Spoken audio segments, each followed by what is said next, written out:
Como todos los años, los banqueros se reunieron en Acapulco. Y como cada 6 años, esos banqueros se reunieron con los candidatos a la presidencia. En esta ocasión, para marcar la diferencia, estuvieron los 3 principales y 3 independientes. 6. Y bueno, la idea es que frente a los señores del dinero, no son los de más dinero en México. El de más dinero no estaba allí, pero tienen bastante.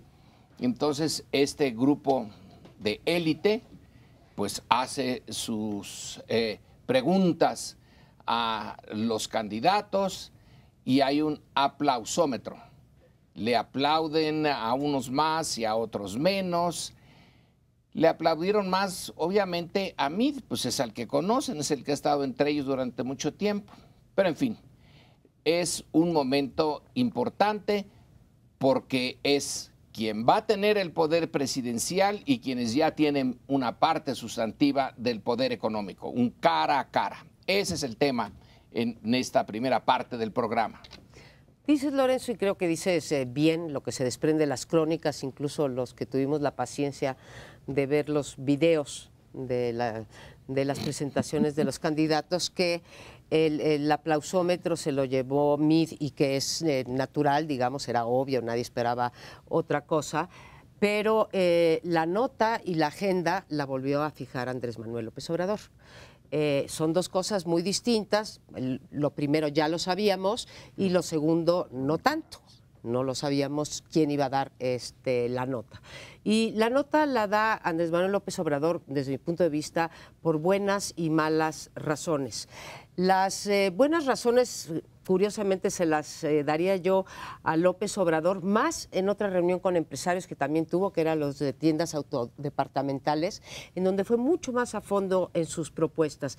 En el caso de la acción de la ABM, en realidad se mantuvo en un nivel de generalidad que hizo que llamara menos la atención. No fue sino hasta las preguntas que hizo nuestro compañero Leonardo Curcio, que fue el moderador, que, digamos, reveló lo que pensaba, más que en su presentación. Y lo que yo encuentro en esta son dos cosas, dos críticas. La primera es esta idea de la cual cojean también los otros candidatos, pero creo que Andrés Manuel mucho más, de que no hay instituciones.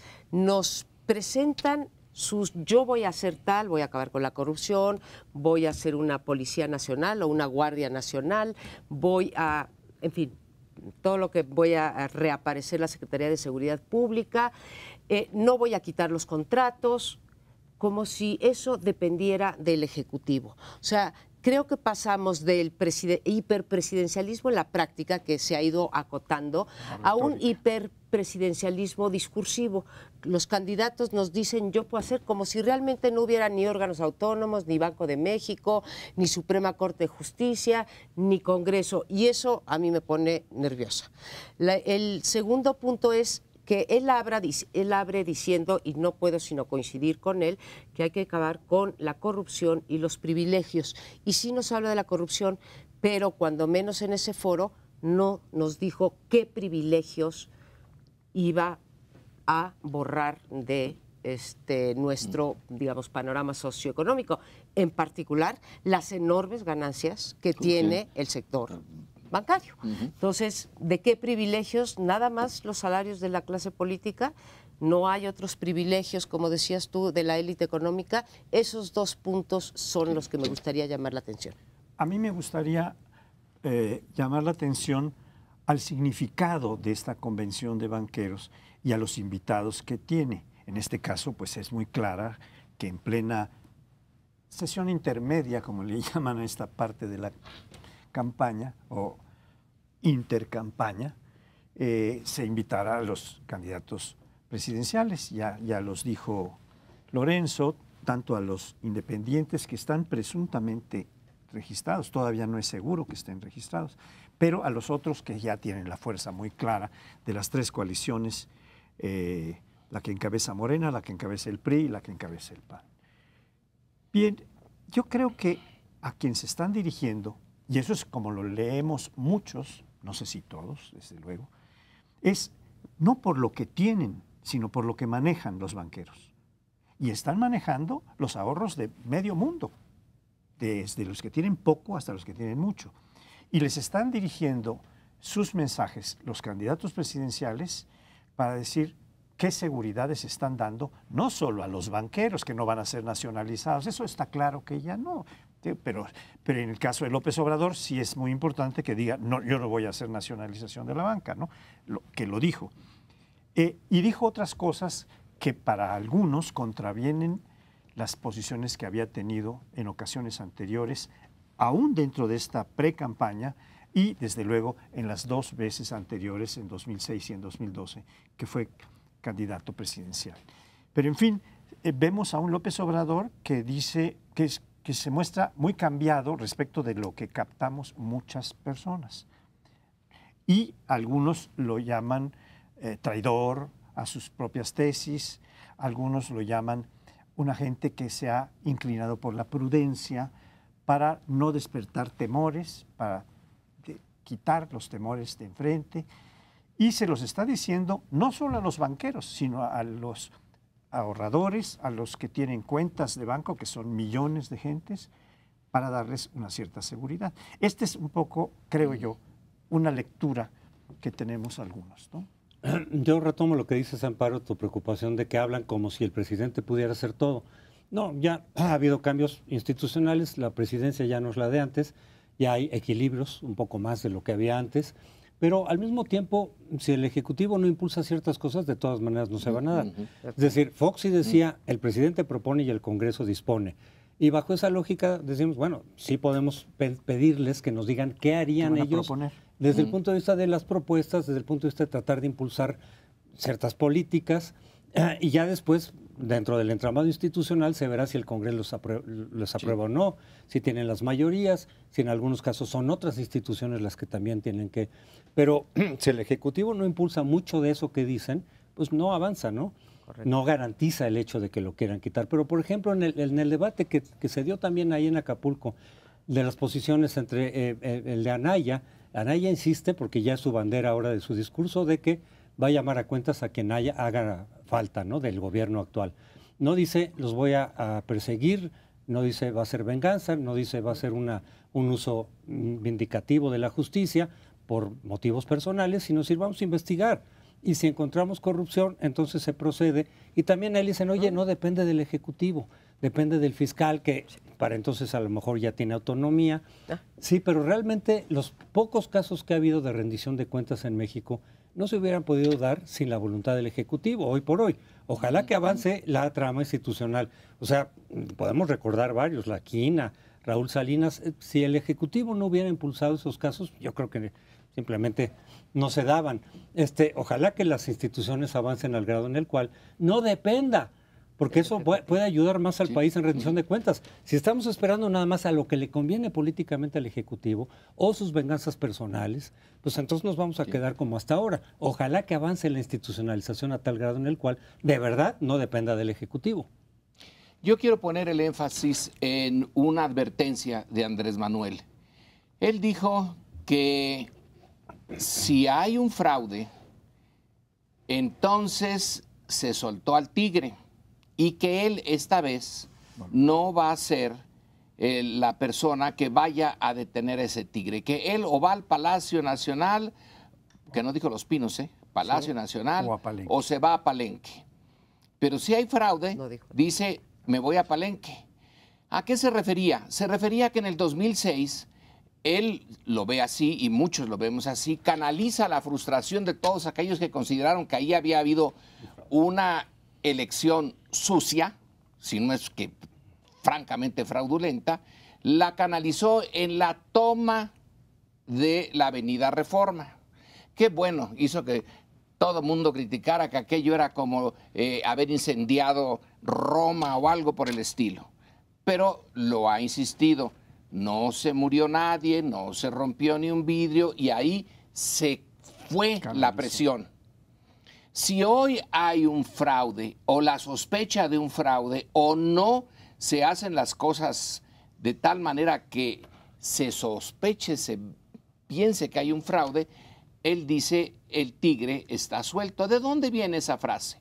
A mí se me viene a la mente don Porfirio. Don Porfirio en 1911 dice a la hora de salir ya al exilio, después de sus 7 reelecciones, Madero soltó al tigre, a ver si lo puede detener. No, no fue Madero el que soltó al tigre, fue Porfirio Díaz el que soltó al tigre. En este caso, si hay fraude, no será el tigre soltado por Andrés Manuel, será soltado por el gobierno. Y eso es lo que les quiere recordar. Si están pensando en, y ya lo veremos al rato, en repetir la elección del Estado de México, pero a lo grande, entonces yo esta vez ya no voy a estar ahí para decirles, no, no, vamos a tomar ahora otra vez reforma. No, ya no. El que lo soltó, que lo amarre. La otra vez lo soltó el gobierno, las malas instituciones, el IFE de entonces, que no supo cómo llevar bien la elección, y más o menos lo volvió a meter a la jaula Andrés Manuel. Esa advertencia la hizo en la convención bancaria y me parece interesante. Bueno, yo A creo, ver, el tigre... pase usted. Gracias, señor. El tigre finalmente es, en esta figura que utiliza López Obrador, pues el tigre es o el México bronco o el conjunto de ciudadanos que estamos muy enojados por lo que ha pasado durante este sexenio con muchas instituciones, la Procuraduría siendo utilizada descaradamente, porque siempre ha sido utilizada, pero ahora más descaradamente en contra de un candidato, etcétera, ¿no? Y lo que me preocupa en este caso es que las concepciones que hay detrás de esta figura que usa Andrés Manuel. Decía Paoli, creo que qué bueno que lo trajo a la mesa, que buscó dar certeza jurídica frente a un público particularmente sensible a esto. Y creo que consiguió exactamente lo contrario. Y lo puedo ejemplificar con el INE, con los contratos de la reforma energética o con lo del nuevo aeropuerto. El problema es que Andrés Manuel dice, a ver, se va a soltar el tigre y lo habrá, en eso coincido contigo, Lorenzo, lo habrá soltado el gobierno, la clase política, en fin, no personalicemos. Pero, ¿quién decide que hay fraude? Andrés Manuel López Obrador, porque ya dijo de entrada que el INE no es confiable, que es parte de la mafia del poder, etcétera. O sea, ya descalificó desde antes, como lo ha hecho en las otras elecciones, al propio árbitro. ¿Quién decide? Nos dice en esa alocución, nos dice que mantendrá los contratos que sean buenos para la nación. ¿Quién decide cuáles son los buenos para la nación? ¿O no hay tribunales que deciden si se pueden echar los contratos de la reforma energética o el aeropuerto para atrás? Entonces, el problema es que él decide cuándo las cosas están bien hechas y cuándo mal, y eso creo que no da certeza jurídica.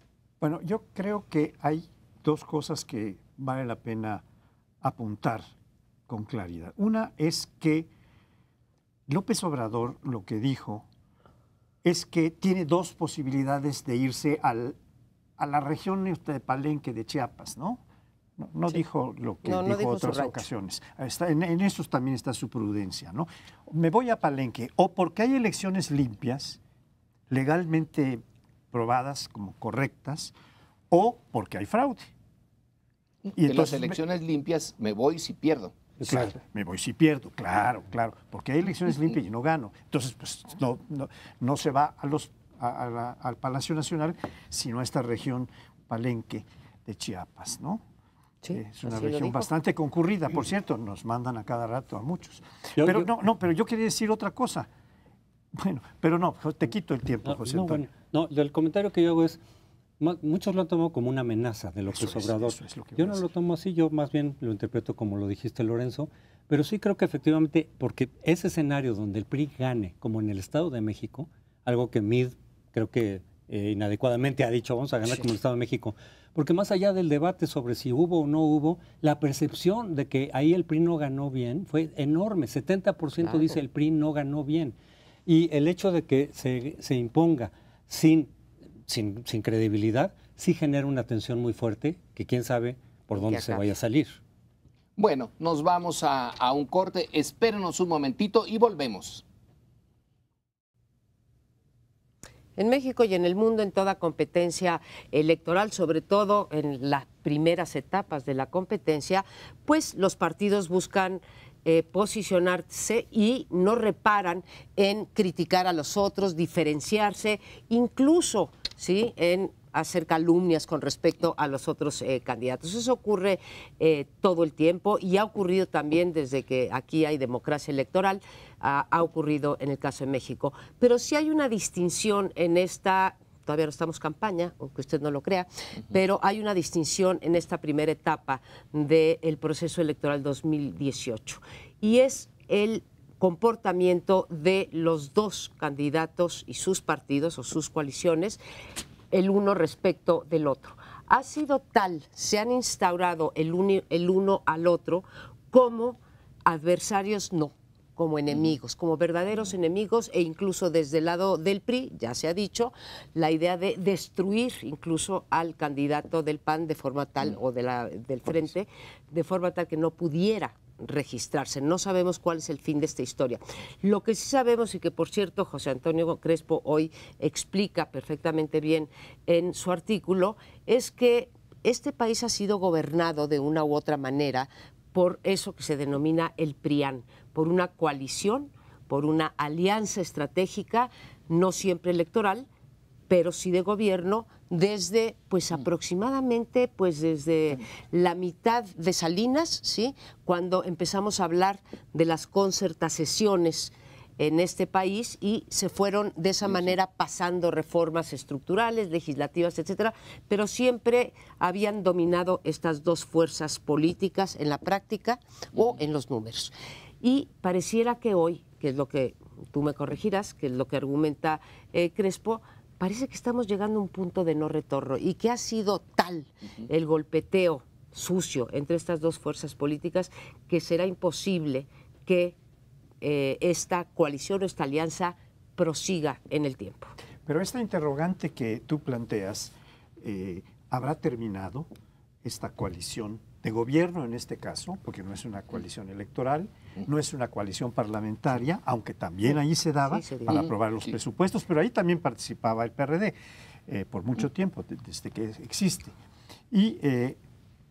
Sino que estamos en presencia de una ruptura, dice Samarripa en su artículo de hoy también, que es paralelo al que José Antonio dice, pero que muestra con una enorme claridad, no desde el tiempo que tú marcas, que es la mitad del sexenio de Salinas, cuando efectivamente hay un acuerdo de PAN y PRI con el presidente de la República para que, por un lado, se desconozcan las elecciones, el resultado de las elecciones de Guanajuato, y por otro lado, se le otorgue la legitimidad por resultados, por ejercicio, no una legitimidad de origen que viene de las urnas.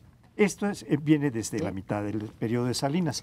Pero lo que Samarripa dice es, claramente está desde el 88, que es una coalición que se establece porque, bueno, hasta el 2018, que son los 30 años a los que habla. Y hay una coalición que es de dos tipos, como tú ya decías, pero a mí me gustaría puntualizarlo. No es electoral, pero sí es de gobierno o de ciertas partes de la política económica, en donde hay una identidad completa y sobre todo en función de la macroeconomía y las finanzas públicas, etcétera, y parlamentaria. Son tres tipos de coaliciones las que hay. En este caso, las del PRIAN pueden ubicarse en dos de estas vertientes de coalición. Bueno, a ver, yo no sé si el pacto entre el PRIAN, que ha gobernado estos 30 años en general, se va a romper ya en el tiempo. Lo que sí me queda claro es que para este proceso electoral, el PRI y el PAN, que en otras ocasiones también han actuado, digamos, de acuerdo, es decir, de alguna forma compiten por estar en la final, y cuando alguno ya se cayó, entonces hay una especie de apoyo subterráneo, ¿no? No es formal, no es abierto. Y eso ha ocurrido, pues hubo un entendimiento entre Fox y Zedillo, de alguna manera Zedillo sacó las manos y permitió todo el terreno para que se diera la alternancia. Después, con Calderón y el PRI, a través del Bester Gordillo, como que también hubo este entendimiento en 2006, y luego entre Calderón y Peña. Eso es lo que ahorita entre el PAN con su candidato Anaya y el PRI y el gobierno actual, eso es lo que ya no se ve, eso es lo que está muy difícil. Entonces, en el supuesto de que el PRI no levante del tercer lugar y que Peña diga, bueno, pues ahora, ¿por dónde nos vamos? Pues con el PAN está muy difícil porque los agravios que ha habido en estos meses, yo digo que a partir de Coahuila es cuando se rompió, digamos, una relación que era bastante buena, ¿no? Entre el PAN y el gobierno federal y el propio Anaya con el gobierno. Eso se rompió desde Coahuila y ha venido escalando este conflicto. Entonces ahorita ya creo que no existe esa alternativa, esa posibilidad de que el PRI diga, mira, mi candidato ya se cayó en ese escenario, no sabemos todavía qué vaya a pasar. Entonces te vamos a apoyar a ti para frenar a López Obrador. Eso es lo que yo ya veo muy difícil.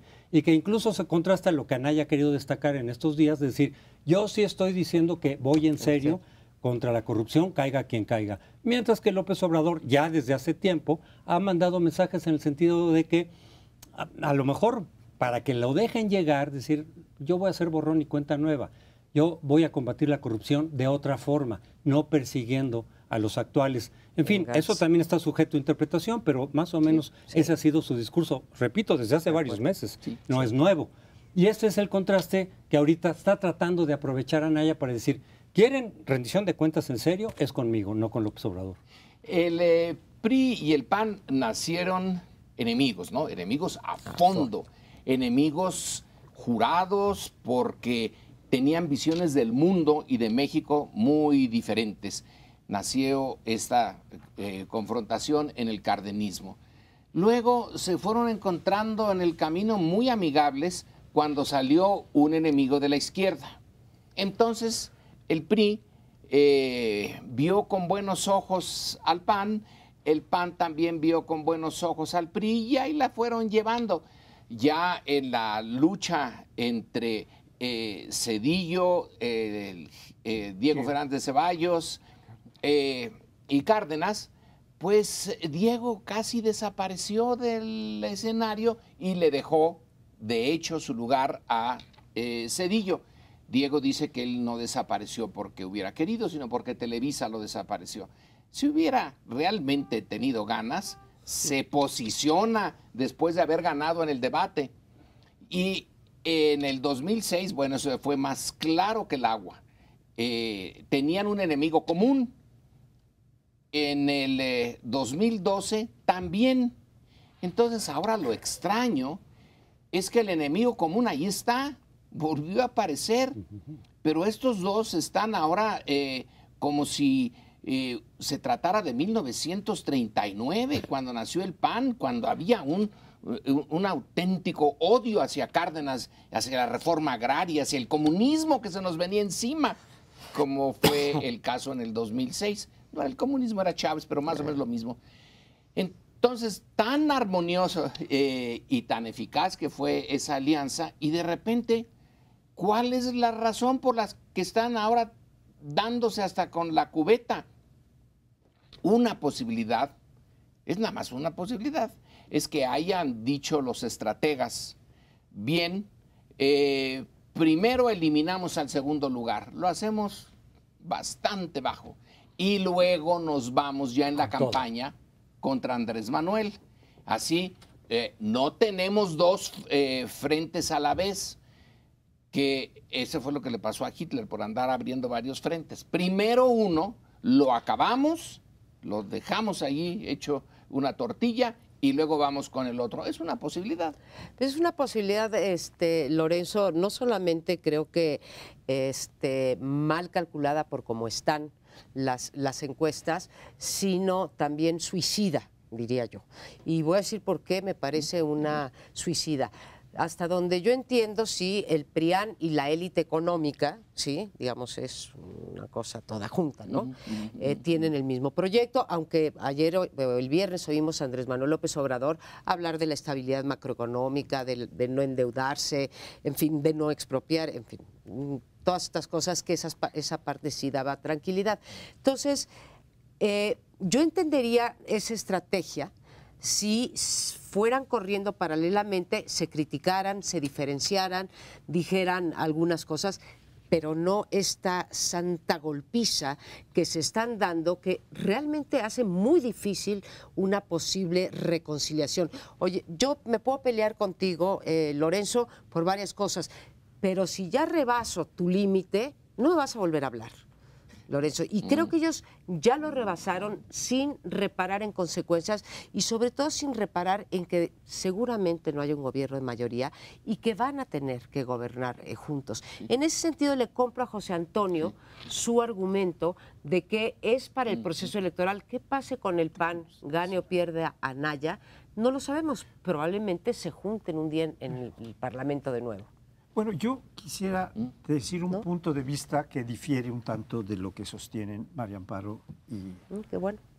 y José Antonio Crespo. ¿Por qué? Porque estamos en una situación, en estos tiempos políticos, de un pragmatismo tan brutal, ad nauseam. Es un pragmatismo.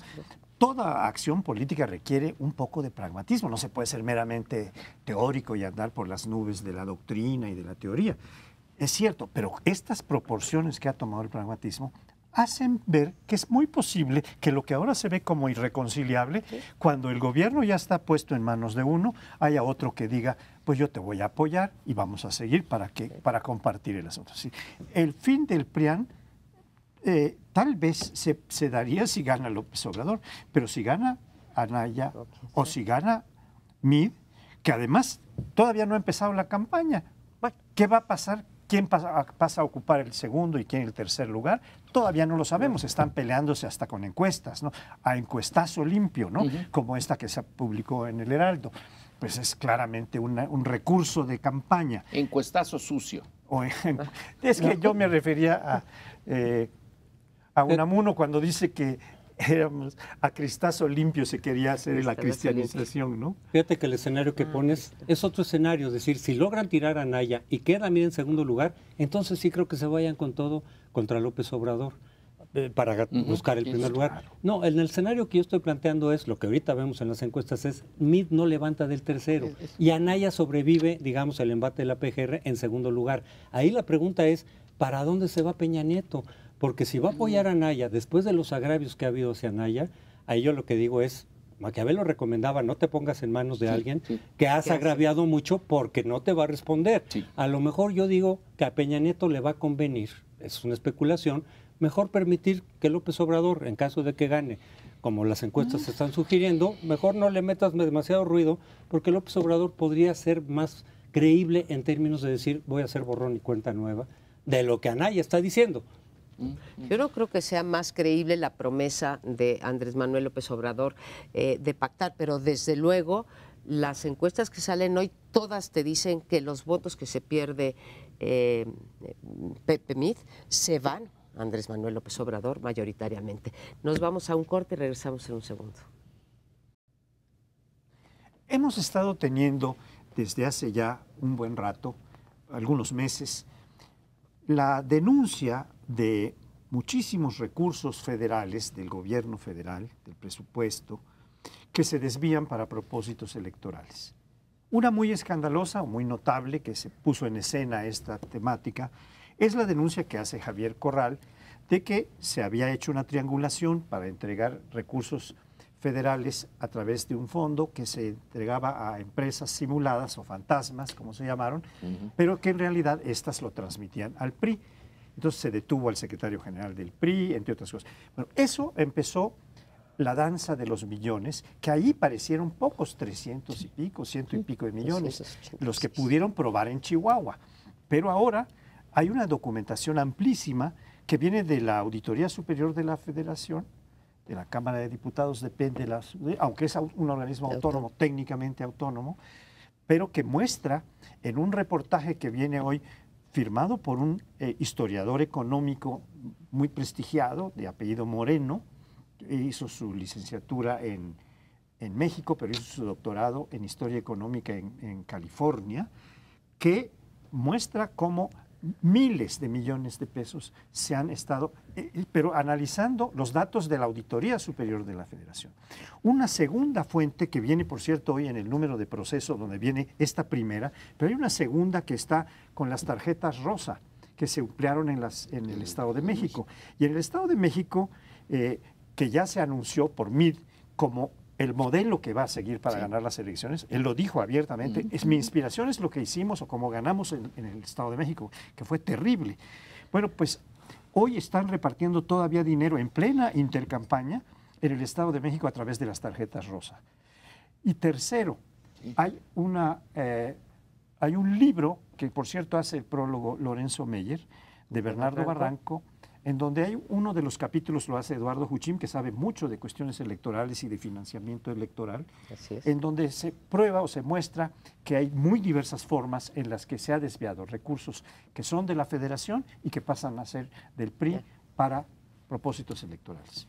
Sí, este reportaje del Proceso de hoy saca unas cifras de un fondo, no recuerdo exactamente, es un fondo financiero, etcétera, es FFF, que está en el ramo 23, en el tristemente célebre ramo 23, en donde la Secretaría de Hacienda, la de Videgaray y también la de MID, siguen el mismo patrón, sacan en principio 1,000 y tantos millones de pesos para este fondo financiero que no tiene una claridad.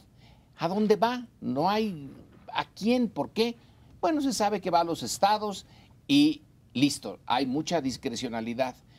Pero el del 2016, que era 1,000 y tantos millones de pesos, termina por ser 62,000 millones de pesos. Vaya salto cósmico el que da. Y luego en el año siguiente lo mismo. ¿Y qué va a pasar en este año? Entonces la sospecha es que esos fondos, bueno, no sospecha, sino que esos fondos se reparten, y ahí viene el cuadro que estuvimos viendo antes del programa, en donde los estados que gobierna el PRI reciben mucho más que los estados que gobierna la oposición, en particular el Estado de México, ese que es la inspiración de MID. Entonces aquí tenemos unos fondos, imagínense, más de 60,000 millones de pesos, que los hace uso discrecional la Secretaría de Hacienda. Vaya, entonces ahí está quien gobierna México y ahí está una de las claves de la elección de este año. Pues te quedas cortitito, quiero decirte, Lorenzo, porque en efecto el ramo 23, sí, donde está este fondo, el FFF, el Fondo de Fortalecimiento Financiero, pues es muy abultado, pero es solamente un fondo dentro del ramo 23. Pero las cifras son las que tú dices. Y te digo que es todavía mucho peor porque, a ver, esos fondos que se entregan discrecionalmente, ¿sí?, por la Secretaría de Hacienda, como lo vimos en el caso de Corral, normalmente no tienen ni siquiera eso que llaman los burócratas reglas de operación. ¿Qué quiere decir que no tienen reglas de operación? Pues que no se tienen que ceñir a ciertos criterios y tampoco que no se tienen que evaluar. No tienes que rendir cuentas de cómo se gastó o las rindes muy laxas. Pero te la pongo todavía peor porque todavía es más escandaloso. No sabemos a dónde se va y si se van a las campañas, podría irse a los bolsillos de los funcionarios, también. No sé, podría irse a formar un sindicato, qué sé yo, tú dale el destino que tú quieras. Probablemente se vaya una parte al menos a las campañas, pero todavía es muchísimo mayor, Lorenzo, la diferencia que hay y que también la decide Hacienda entre el presupuesto aprobado por el Congreso y el ejercido. Y aquí son muchísimo más que 62,000 millones de pesos. En realidad tendríamos que atacar al mismo tiempo estas dos fuentes de discrecionalidad y por tanto de arma política que posee quien sea que esté en el gobierno, porque antes estaba el PAN y esto también ocurría, ¿sí? Y bueno, y más antes estaba otra vez el PRI. Entonces, ahí están dos agendas claras y no he visto a ningún candidato decirnos que eso, ¿sí?, se va a frenar, que va a haber una reforma para que no puedan utilizar de manera discrecional. ¿Quieren acabar con la corrupción? Que se amarren las manos y no puedan utilizar ese dinero de manera discrecional. Y una última cosa, esto lo sabemos del Ejecutivo Federal porque está rigurosamente vigilado, aunque no importe, luego no tenga consecuencias esa vigilancia, pero en los estados, ¿tú te imaginas el desvío de recursos de las arcas estatales? Sí, es lo que se dijo a raíz de lo de Chihuahua, cuando se descubrió toda esta triangulación de dinero. Dos cosas que efectivamente no se han resuelto y que no parece que haya la voluntad de resolverlas. claramente qué es esto, el uso discrecional del dinero por parte de Hacienda, que puede servir como un premio o castigo político sobre los gobernadores. Y vimos cómo en el caso de Corral, ninguno de los gobernadores dijo nada. Es decir, él se enfrentó con Hacienda, se enfrentó con el gobierno federal, y ninguno de los gobernadores, ni siquiera de los de su partido, levantaron la mano y decir, sí es cierto, hay que cambiar esto, vamos a modificarlo. O también aquí en mi estado hubo esas triangulaciones. No, pareciera que les conviene, que todos están como conformes con ese arreglo, con ese acuerdo, pese a todos los escándalos que se pueden derivar de ahí. Y lo otro es justamente ese desvío de fondos para las elecciones, de los que, como vemos en lo de Chihuahua, pues el INE ni se percató, o los institutos locales tampoco. Fue Corral, al ir metiéndose en lo que le dejaron como herencia de papeles, etcétera, que dijo, oigan, aquí fueron 250 millones de desvío que fueron utilizados para el PRI en la campaña del 2016.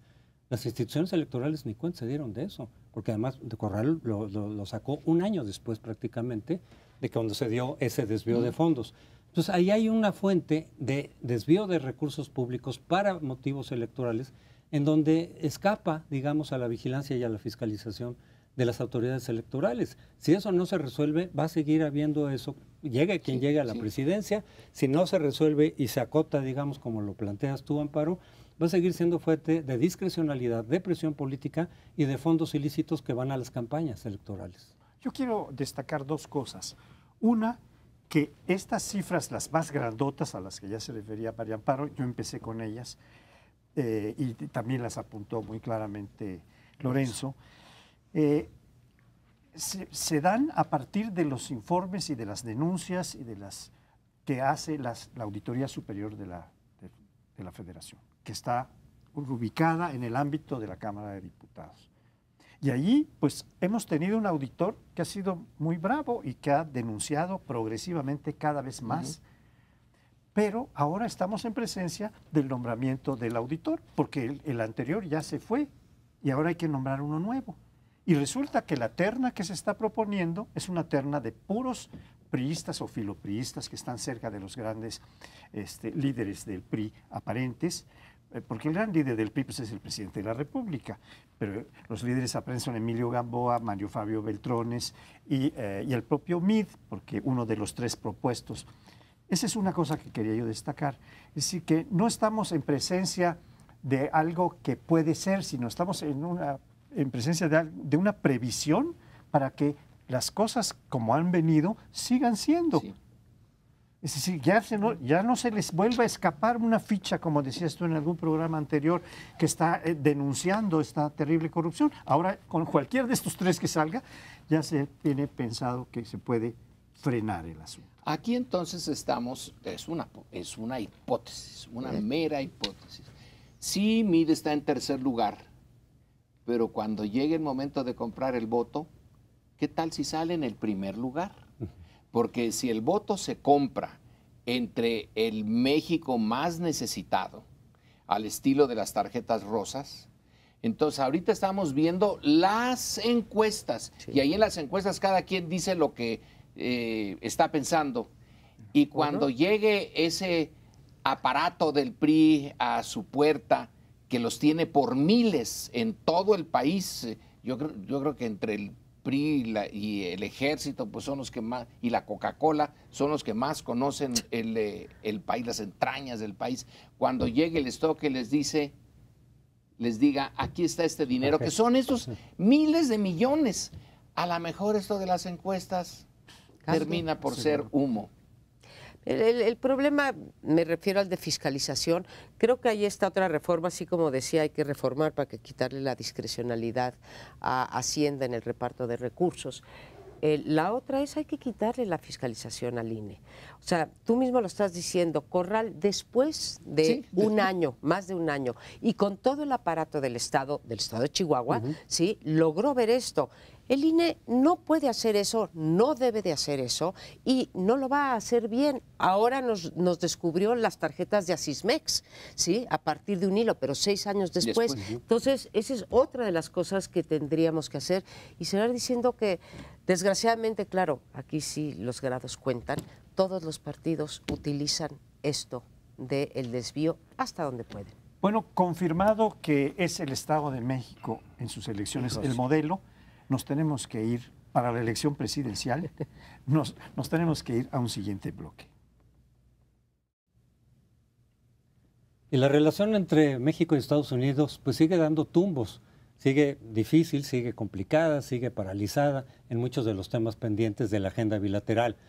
Se dijo, en algún momento se anunció que iba a haber finalmente una reunión entre el presidente Peña Nieto y el presidente Trump. Se especuló para qué es esta reunión y se le dio una interpretación electoral, pues estamos en medio del proceso electoral.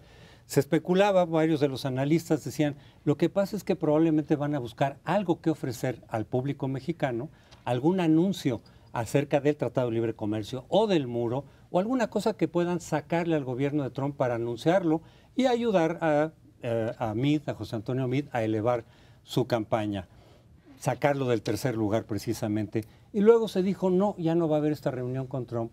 Y después nos enteramos que quizá algo de lo que se rompió fue lo del muro. Es decir, parece, tratando de reconstruir lo que ha ocurrido ahí con la información que va surgiendo, de que le dijeron a Trump, oye, ¿por qué no podemos decir que el muro ya no lo vamos a pagar los mexicanos, pero que lo diga él? Porque el gobierno mexicano siempre ha dicho, nosotros no lo vamos a pagar. Y Trump siempre sigue insistiendo en que lo vamos a pagar los mexicanos.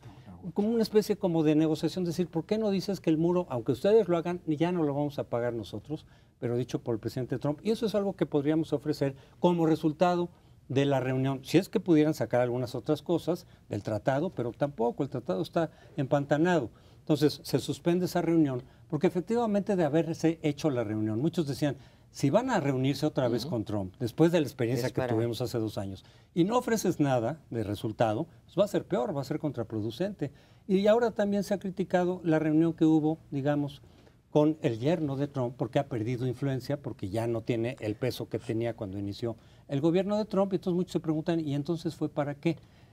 Y también hay una versión que ha ido circulado estos días, de decir, se va a venir otros ataques a Anaya, otra vez con tinta electoral, de cuentas que tienen Estados Unidos, que son los norteamericanos los que podrían tener detectado esas cuentas de Anaya, y con eso lo van a volver a golpear mediáticamente y a lo mejor ya lo noquean, pero con la ayuda de la información que pudiera tener Estados Unidos. Es especulación, pero está circulando en algunas columnas, de tal manera que si surgiera efectivamente esa información de Estados Unidos, podríamos conectar con, y no tuvo nada que ver con estas reuniones.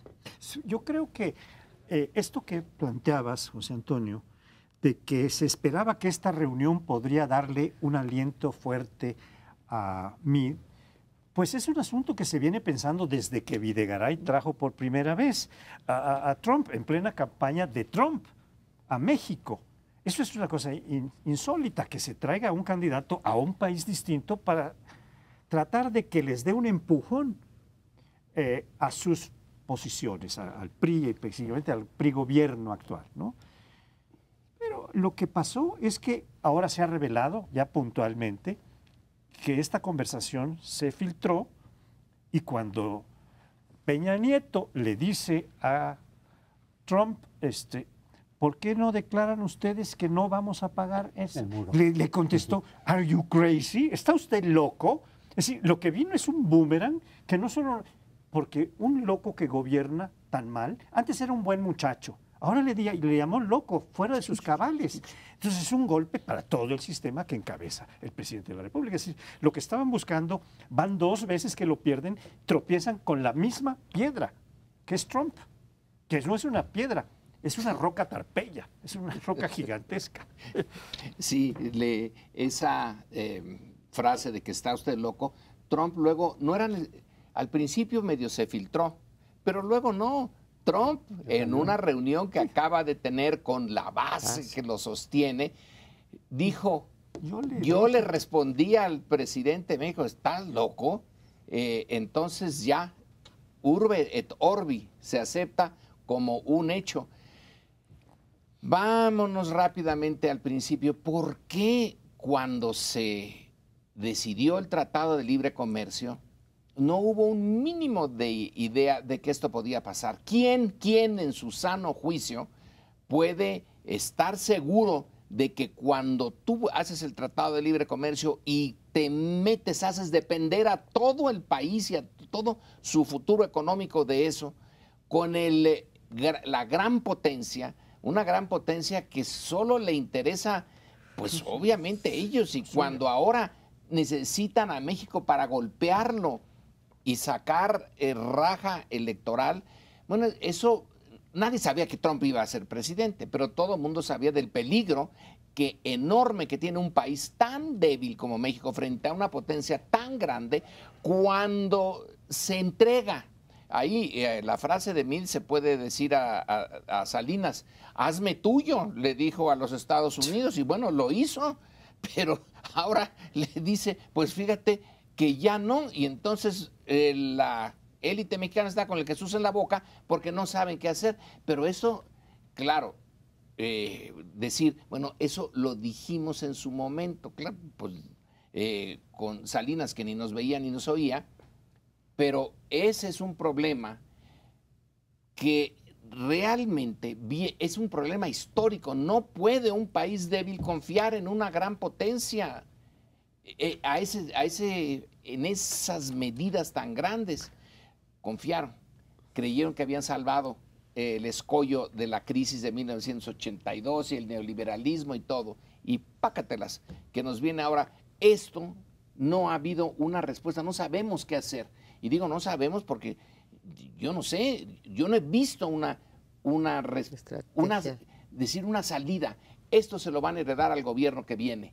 Y si Trump se reelige, que Dios no lo quiera, tenemos Trump para 2024. Pero a ver, hay una cosa en la que difiero, Lorenzo, porque yo no creo que México se metió a renegociar el Tratado de Libre Comercio por voluntad propia, ¿sí? No, o sea, no a renegociar, a negociarlo. Bueno, en 1993. No, ahí entonces sí. Sí, a eso me refiero. Ok. Sí, sí. No, ahora ya, esta ya renegociación, no. bueno, Ahorita y ya no no le tenía. podemos cargar a Ya este no. gobierno Eso- que esté metido pues Aquí en la ya, renegociación. Y ahora, también doctor. seamos justos, no hay país que haya podido enfrentarse con algún éxito a Trump. O sea, en China. China, Fíjate, tal vez. China, que nos acaba de anunciar, no sé si queremos ser como China, que nos acaba de anunciar Su reelección que indefinida. hay reelección indefinida para el jefe del Politburo, digamos, ¿no? Del Consejo del Partido Comunista Chino. Entonces, ahí tienes a Canadá, ¿sí? Con Canadá es con quien tiene el déficit en el acero y en el aluminio, no con nosotros, y sin embargo no se ha podido, digamos, enfrentar, porque no te puedes enfrentar ahí sí a un loco. Y creo que pudieron darle el twist, el spin a la conversación esta que se filtró, porque si bien le contesta el otro, estás loco, Peña Nieto, yo estoy segura que esa fue filtrada desde aquí, Peña Nieto queda clara su postura de decir, no voy a pagar el muro. Por si alguien tuviera duda, yo en eso sí le he creído al gobierno y en cambio creo que está haciendo algo de trampa a Trump, porque Trump va a acabar diciendo que lo pagamos nosotros, porque nos puso un impuesto, ¿sí? Porque Dijo, nos de la restringió, forma que en sea. fin, pero él va a decir, la paguemos o no va a decir. Entonces, creo que aquí el gobierno mexicano, y me dio mucho gusto, por cierto, creo que fue en la comisión, en la ABM, que Andrés Manuel López Obrador La Asociación Nacional de Banqueros. felicitó al grupo negociador del TLC, en particular Ildefonso Guajardo, por haber mantenido no fue Jadcol, pero de parte de Andrés Manuel López Obrador, Jadcol Boleski, ¿no? Es líder del partido ahora, ¿no? De Morena. Felicitando esto. Creo que sí está México en una posición difícil. Me parece mal lo de Kushner, porque le dieron la estatura y lo llevaron con el Jefe de presidente. Estado. Si hubiera quedado a nivel Videgaray, sí, pero no tenían que llevarlo con el presidente. Pero el resto creo que hasta el límite de las posibilidades. Y la pregunta ¿Quién? sería también ahí si se ganó algo con la visita de Kushner, ¿no? Nada. No sé, o sea, que valiera la pena en todo caso. Salvo tu porque muchas de las hipótesis. críticas han sido decir, bueno, pues él ya está devaluado en la propia Casa Blanca, su influencia aparentemente se ha reducido si es que alguna queda. Pero en fin, eso ha sido parte de las críticas. Y en lo del tratado, pues sí va a quedar pendiente. Habrán defensores del Tratado de Libre Comercio, es decir, sí, nos podemos poner un poco en manos de Estados Unidos, porque cuando Estados Unidos decide que se corte, pero como cualquier otro socio comercial, podría ocurrir con Japón, podría ocurrir con Europa. Claro, con Estados Unidos nos hemos volcado. Ahí quizá la crítica de política económica es depender tanto de Tas Unidos. 80% de Sí, las exportaciones. el no buscar, o sea, no el tratado en sí, sino el no buscar la diversificación, sino concentrar tanto del comercio con Estados Unidos, porque entonces sí estamos en sus manos. En el momento en que dicen cortamos, entonces hay repercusiones. Aunque hay también quien dice, está lo de la OMC, es decir, no es lo mejor, pero tampoco nos quedamos totalmente descubiertos. El envío de Kushner no es más que poner una curita en la puñalada profunda que le habían puesto. Ese es el envío de Kushner. Pues vamos a tapar Y ni eso. Sí. Este escándalo. Bueno, eso veremos. A final de cuentas, los mensajes de López Obrador, que en mucho tiempo se mantuvo en contra, totalmente en contra del tratado, y ahora parece ser también una flexibilización en ese tema, como lo ha dicho también en otros temas. Pero se nos termina el tiempo, nos vemos la próxima semana. Gracias por habernos acompañado.